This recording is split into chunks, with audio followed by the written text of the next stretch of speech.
Have you ever tried to network at an event and just felt really awkward and weird and you just didn't know what to do? If so, today's video is for you. I am going over 6 tips of how to network for introverts. This is going to walk you through all the things that I do when I go to networking events and that I can even use online. So let's dive in. I want to show you all the things about networking for introverts. Let's go. The number one thing that I do as I am networking, because I'm an introvert, y'all already know this, but is to ask questions. Put the conversation on the other person, and then you get to listen. When you take the pressure off yourself and ask really good questions, people love talking about who they are. So if you ask them, what they do, what their business is like, those kinds of things. Go deeper than just like, oh, hey, how's the weather? Or what do you think about the conference? Like, just ask deeper questions, because when you get to put that conversation to them, they're going to talk and talk and talk, especially when they're talking about themselves. Who doesn't like talking about them, right? So, number one tip, ask questions. My second tip here, the one I keep in my back pocket all the time, is I have go-to topics. So what I mean by this is topics that I can talk about for hours. One of those is my dogs. And I always talk about my dogs because I can pull up my phone, I can show off really cute pictures of my dogs, and people love talking about their dogs or their kids or things like that. So if you have kids, maybe your go-to topic is your kids. But I do want to think, like, for me, the other part is I always want to talk about personality. So I'm always like talking about Enneagram and Myers-Briggs. As y'all know, I am a personality and strengths-based business coach.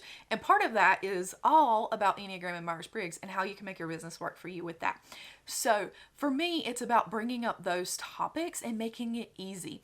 So if I have something I can talk about, again, for hours, it's going to keep that conversation rolling. So then I don't feel like, oh, I don't know, what should I talk about? Because that's just going to make it really awkward. So if you already know that you can talk about these things as an expert, I mean, who's more of an expert about my dogs than I am? I mean, maybe my husband, because he takes like 10,000 pictures a day, but my husband's not usually at the event. So you want to have those topics that you can easily pull out and just talk about that light you up.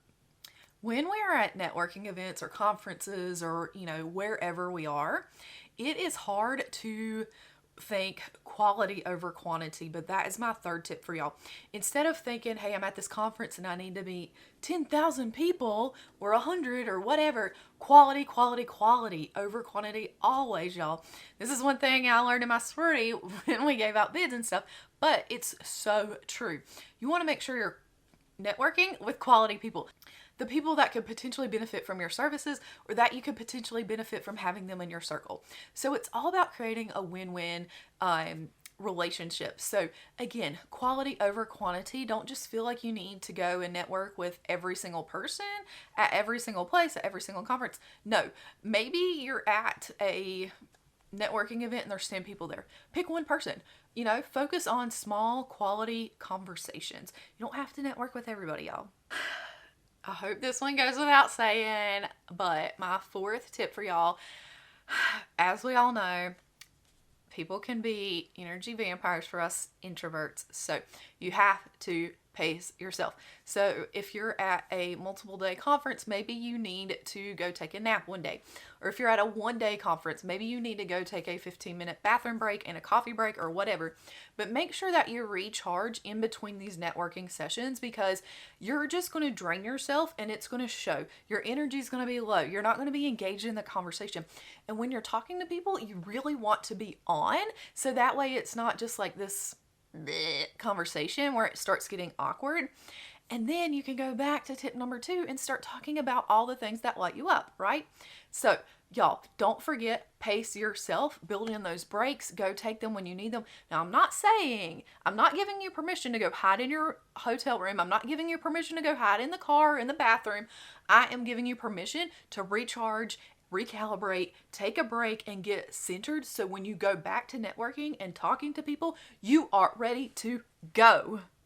Here we go, y'all. Tip number 5. This is one of my favorite ones, and I learned this for my time in higher ed. So my supervisor was very extroverted. He was very popular on campus. Everybody knew who he was. And so I would always just go with him everywhere, because most of the time meetings and stuff would require both of us. But people would always then see him and then introduce themselves to me. So it was very easy, especially because he was an extrovert and I'm an introvert. So even when we went to conferences together, he would just start talking to people, and as much as I wish I could do that, it was really hard for me. But once he started a conversation with somebody, it was easy to interject myself. It's kind of like being on a basketball team and letting him be the starter, and I come in as the secondary player, not second string, but I come in like I'm ready to go. Once the puzzle's laid out, I can start figuring it out. So if you have a buddy, that makes it so much easier. So like, hey, this is going to make this conversation easier. I can bounce off of them and make it thrive. So it's not just all this awkward, like, hey, how are you? And you can kind of relate. It helps, like, because then you can be like, oh, I know that he likes this, or I know that she is really into dogs as well. So then you can start that conversation and keep it going. And there's nothing wrong with kind of having a tag team. So you're not like, oh, I'm going through this by myself. I mean, most of us who are self-employed, solopreneurs, we're going to be by ourselves, but we have friends. So if we're going to an in-person conference, we can have our friend and we can go, buddy, let's go hold arms and go off and do the thing. But that's one of my best tips, especially at an event where you don't know anybody, but you do know the one buddy that you went with. All right, y'all. Last tip, and this one's probably going to be the hardest of all of them, but I promise it's going to be worth it. So if you're anything like me, when you are at a conference, it is hard to want to put yourself in the conversation. So what do? You grab the phone and you're like, blah, blah, blah, blah, blah, blah. I don't have to talk to anybody because I can hide behind this thing. But y'all, guess what? That also makes people not want to come up and talk to you. It puts up a border or a wall or some kind of, thing, so people don't want to come and talk to you. So here is what you need to do. Put that dang thing in your bag, in your purse, in your pocket, wherever. Hide it away and do not use it as a crutch. Don't use it as a cape. Hey, I'm invisible now, or whatever. Because you can go check your phone when you go to the room, when you go to the bathroom, when you go take your coffee break, whatever, when you're recharging. But when you are networking, don't sit there and continue to play with your phone, especially while you're in a conversation, because that's just turning people off. And that's not what you want to do when you are networking. So put the phone away. Again, I know it's hard. It's easy to hide behind it, but I believe in y'all. You can do this, okay?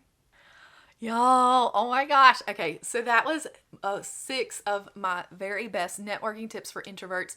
And I know it can be scary and awkward, but it doesn't have to be. So take these 6 steps and use them when you are networking, whether that's on a coffee chat virtually or at an in-person multiple day conference. But I want to hear from you. Down in the comments, drop me below one thing that you do if you're an introvert and you network. Tell me your tip. And I want to hear it. Is it one that I've already shared, or is it a tip I've never even heard? Drop it below because I want to hear it, y'all. So if you enjoyed today's video, I know that you will enjoy the other videos on my channel. I'm Nicole Saunders, like I said before, and I would love to keep hanging out with you here on my YouTube channel. So hit that subscribe button to let me know that I can expect to see you every week here on my channel. And if you give this video a big thumbs up, it will let me know that I need to keep creating more content like this. All right, y'all? Cool. So thank you so much for hanging out with me here today. I hope that you take these 6 steps for networking for introverts and implement them at whatever thing you have coming up next. Again, whether it's a virtual coffee chat, it's an in-person retreat, or it's a conference, or whatever you have coming up. I hope that you are successful in networking as an introvert. All right, y'all. I will see you on the next one. Bye, y'all.